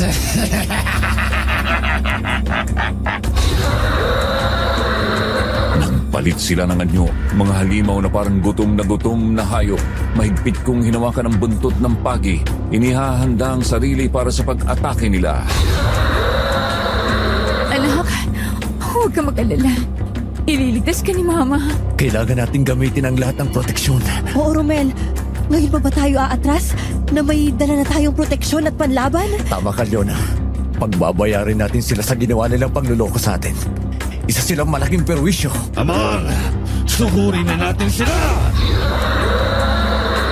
Sobrang bilis ng galaw nila kaya bumulusok ako sa lupa habang nasa ibabaw ang isang aswang. Nahawakan naman niya ulit ang kwintas ko kaya napaatras siya at nanginig nang mapaso siya. Agad ko naman siyang sinipa. Mabilis kong kinuhang buntot ng pagi at hinampas ang katawan niya. Eto pa! Saluhin mo ito! Hayop ka! Magbabayad ko sa panulokong ginawa niyo sa amin! Tama na! Nanginginig ang katawan niya sa lupa habang hinahampas ko siya. Hindi na rin siya makalipad dahil nanghihina ang katawan niya sa bawat hampas ko. Hindi pa ako nakontento kaya mabilis akong kumuha ng bato at pinupok ang ulo niya dahil sa galit. Napadlingon naman ako kay Leona na tumilapon sa lupa at hindi makabangon.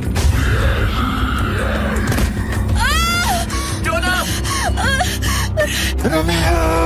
Anak! Buhay ng anak mo ang ginawa mo! Buhay din ng anak mo ang kukunin ko sa'yo! Huwag kang lumapit, Halimaw! Layuan mo kami ng anak ko! Rowena! Mabilis na sumugo ng aswang para tangin siya, ngunit bigla itong nanginig at sumigaw nang mahawakan niya si Rowena.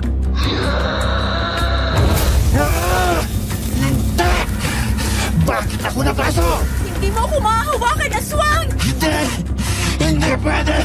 Papatayin kita! Bago pa nakalapit ulit ang aswang kay Rowena, hinampas ko siya ng buntot ng pagi sa likuran. Napatras siya at napaluhod. Agad namang lumapit si Leona sa amin at isinaboy sa mga mata ng aswang ang langis na ibinigay ni Aling Susima. Ang sakit! Ang sakit ng mata ko! Mga walang iya! Nararapat na bulag ka! Halimaw! Tapusin na natin siya, Leona! Oh, Romel! Nararapat lang na mamatay siya! Pinaghahampas namin ang aswang hanggang sa tuluyan ng manghina ang kanyang katawan.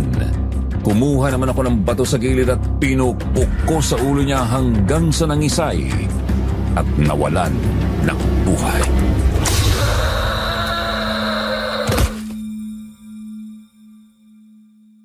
Wala na sila.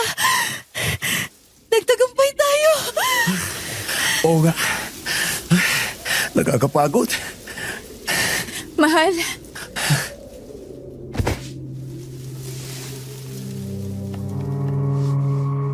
Lumapit si Rowena sa akin at niyakap ako na mahigpit. Umiiyak. Hinaplos ko ang likuran niya upang pakalmahin siya.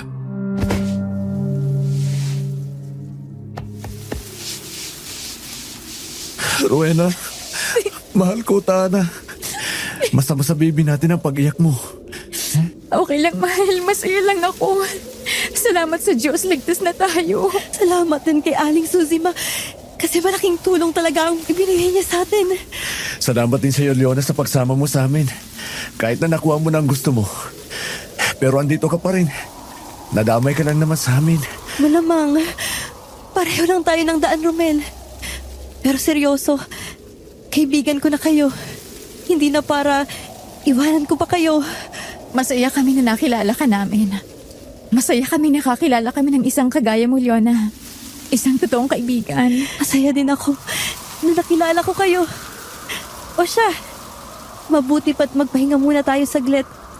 Napagod ako dun ah.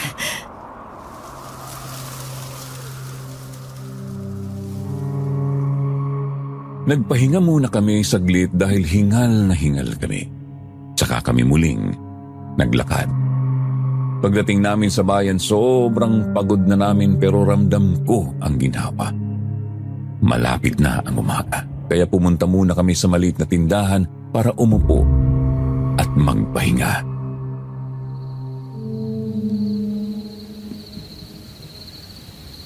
Sa wakas, nakuha ko na rin ang gamot ni nanay.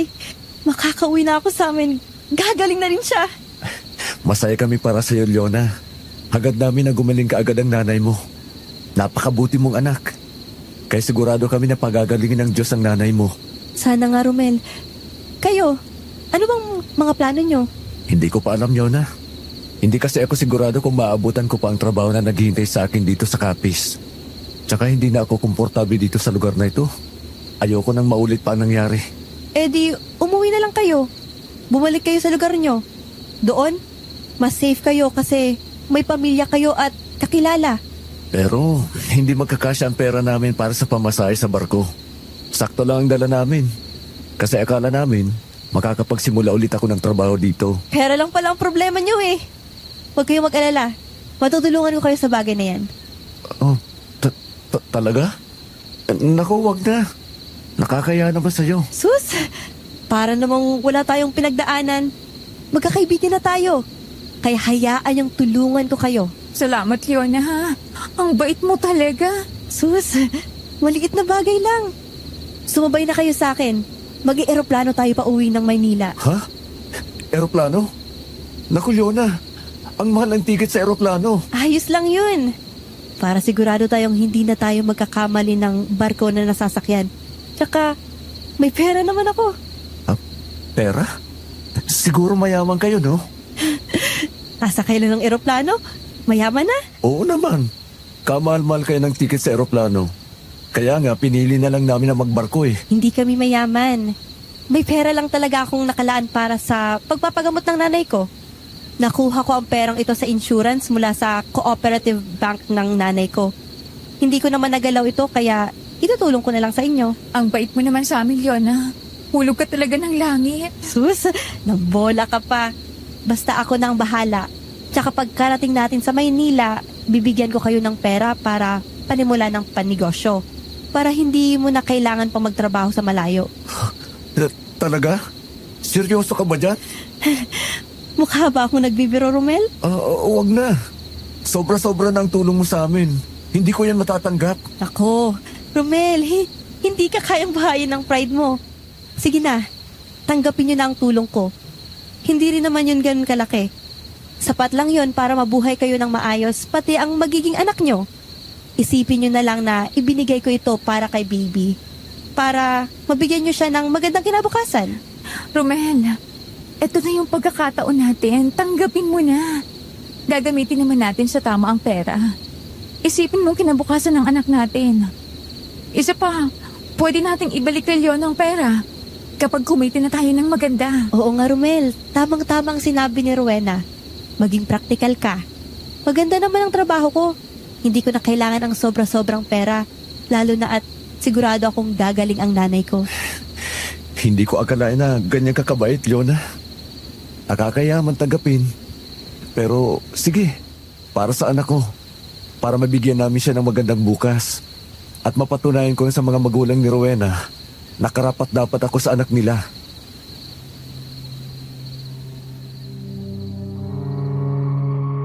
Hindi talaga ako makapaniwala sa tulong na ibinigay sa amin ni Leona. Inupad naman niya ang sinabi niya sa amin noon. Tandang-tanda ko pa ang unang pagtapak ko sa airport. Sumakay nga kami ng eroplano at wala pang isang oras. Nakarating na kami. Pagdating namin sa airport, may inabot sa amin si Leona na tseke. Nagkakahalaga ito ng 30,000 pesos bago siya magpaalam.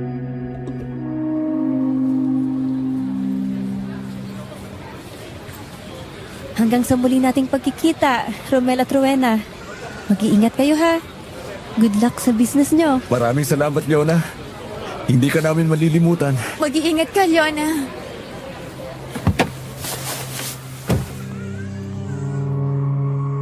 Ngiti lang ang ibinigay niya sa amin bago siya sumakay sa kotse. Naiwan kami ni Rowena sa airport at pumara ng taxi pa uwi. Pagdating namin sa bahay ni Chong Isko, kitang-kita ang pagkagulat niya nang makita kami.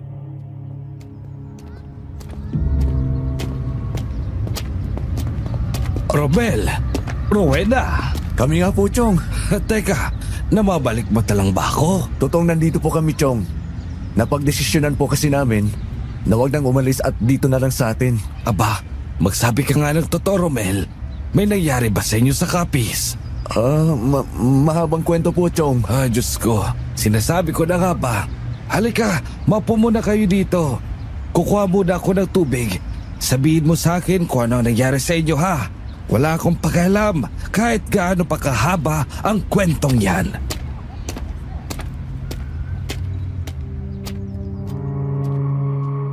Ilang minuto pa, bumalik si Chong Isko sa sala na may dalang tubig.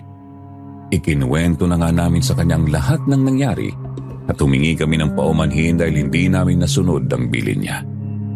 Nagulantang naman siya sa nalaman niya at niyakap kami ng mahigpit dahil sa kabila ng nangyari, nakauwi pa daw kami ng ligtas. Kahit kami nga, hindi din makapaniwala na nakaligtas pa kami sa pangyayaring yun.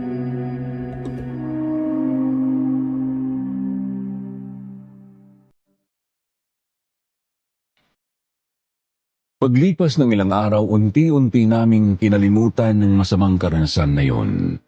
Sinimulan na namin ni Rowena ang negosyo gamit ang pera na ibinigay ni Leona na kinuha naman namin sa malapit na bangko. Napagdesisyonan naming magbukas ng maliit na kainan. Lumipas ang panahon at unti-unti itong lumago. Hanggang sa edad ko na 54, buhay pa rin ang karinderya. At mas dumami pa ang mga negosyo ko. Meron na rin kaming grocery store na naging libangan namin ngayon. Hanggang ngayon, wala pa rin kaming balita kay Leona. Hindi ko na naibalik pa sa kanya ang perang itinulong niya sa amin noon, pero kung nasaan man siya, sana maalala pa rin niya kami. Sana dumating ang araw na makita namin siya ulit at makita rin niya na hindi nasayang ang perang imiligay niya sa amin. Dito na po nagtatapos ang ating kwento, Sir Jupiter. Ako nga pala ulit si Romel at marami pong salamat sa inyong pakikinig.